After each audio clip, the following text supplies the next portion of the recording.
Wearable fashion trends for 2026, what to pay attention to and what to ignore. If you're already feeling slightly overwhelmed by fashion trends for 2026, this video is for you. Today, I want to talk through the things that actually matter this year, the ones that genuinely influence how we dress day to day, and the ones I think you can totally ignore. Because good style isn't about chasing a whole new look. It's about understanding direction and then deciding what belongs in your wardrobe.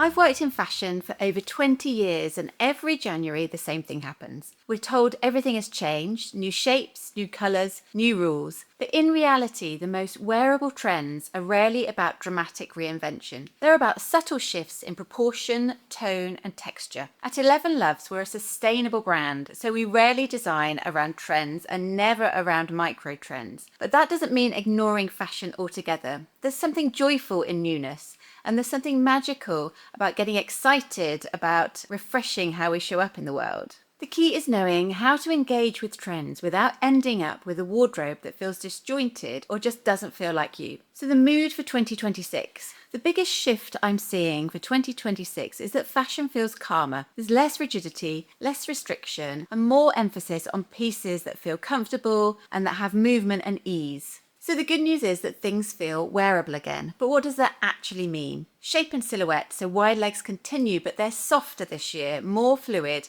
less stiff and dramatic. There's a return to long vertical lines and subtle detailing that lengthens the body. Architectural cotton pieces appear again, but this time they're balanced with femininity and softness. You don't need exaggerated shapes to feel modern. Sometimes the small adjustments make all the difference. It could be a shirt with a cropped front, a wider elongated back, and a more cropped sleeve to balance the silhouette. We're seeing comfort being designed in from the very start of the process. Elasticated waists, adjustable ties, and soft waistbands, but always refined. If something doesn't feel good, it rarely becomes a repeat wear. Comfort doesn't reduce style, it increases wearability, and the two can live hand in hand.